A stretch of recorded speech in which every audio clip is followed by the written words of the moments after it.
तर म्हटलं चला वीकेंड आहे आणि थंडी खूप आहे पुण्यामध्ये। बरं, मला थंडीवरने आठवलं की तुमच्याकडे काय बोलतात, थंडी वाजते की थंडी लागते? म्हणजे माझ्याकडे तर नेहमी डिबेट सुरू असतो की थंडी लागते की वाजते। तर तुमच्याकडे काय बोलतात हे कमेंटमध्ये नक्की कळवा आणि असंच व्लॉग एन्जॉय करा।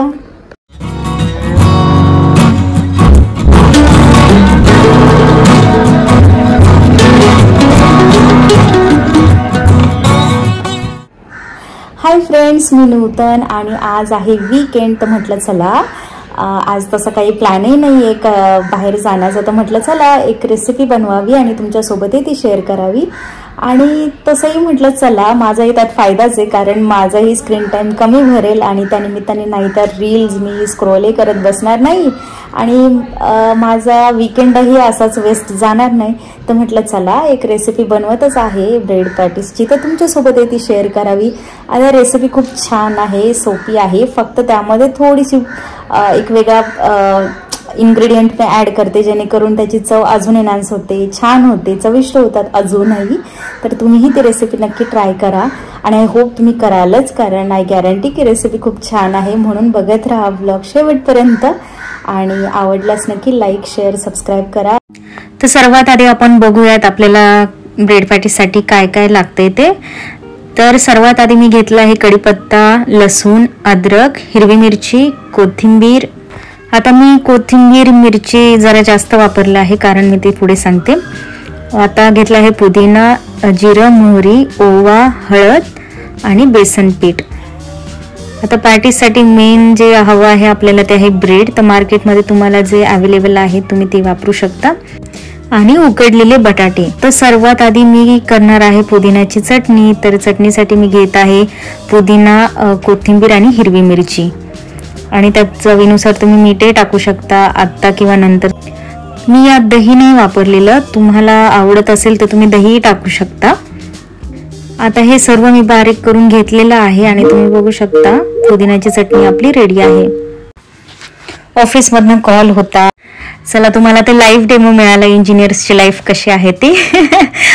सो मी व्लॉग ऑलरेडी केला आहे, फक्त आता व्हॉइस ओव्हर देत होते आणि त्यात तर तुम्ही आता बघितलंय की आमची वर्किंग लोकांची लाईफ कशी आहे।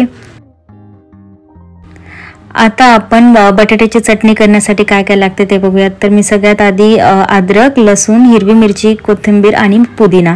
सो आता आपण नेहमी बघतो पॅटीस खातो, वडापाव खातो, त्यात पुदिना नसतो, पण मी नेहमी टाकत असते, त्याने खरंच चव खूप छान लागते, तर तुम्ही टाकायला विसरू नका। आता मी बेसन पीठही तयार करून घेते। आता मी त्यात ओवा घेतलाय, हळद, चवीनुसार मीठ आणि कोथिंबीर आणि आता हे बेसन पिठामध्ये मी पाणी टाकून याचं बॅटर बनवतेय जे आपल्याला पॅटीस बनवण्यासाठी लागणार आहेत।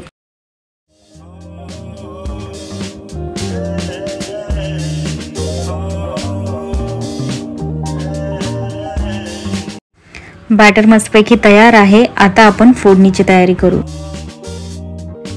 आता स्टफिंगसाठी जी बटाट्याची चटणी आपण करणार आहोत त्यासाठी मी घेतला आहे कढीपत्ता, जिरे, मोहरी आणि त्याला तेलामध्ये मस्त तडका दिलाय आणि आता त्यामध्ये मी बारीक केलेली पुदिना, कोथिंबीर, हिरवी मिरची, अद्रक, लसूण याची पेस्ट टाकणार आहे आणि हे चांगलं तेलात परतून घेणार आहे आणि त्यानंतर यामध्ये थोडीशी हळद आणि चवीनुसार मीठ टाकणार आहे।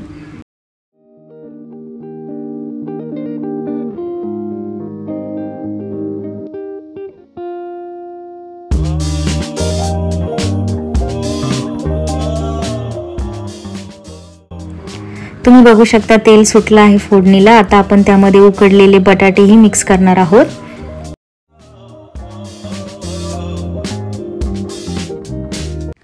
तुम्ही बघू शकता चटणी किती छान आणि कलरही किती छान आलाय आणि फक्त पुदिना, कोथिंबीर बारीक केल्यामुळे असा कलर आलेला आहे।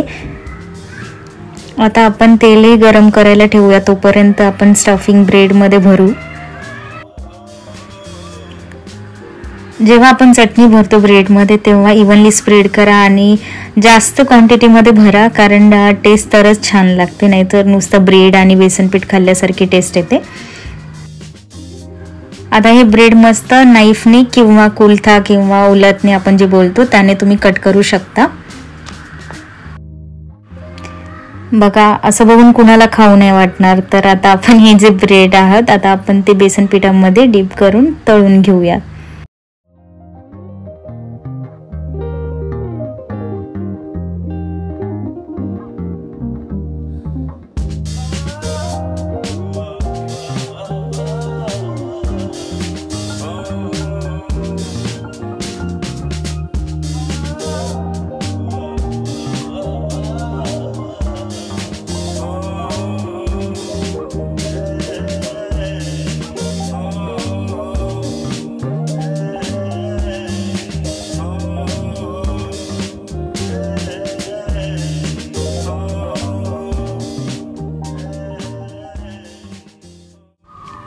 भजी आणि ब्रेड पकोडा म्हटलं की आपल्याला मिरची तर लागतेच लागते.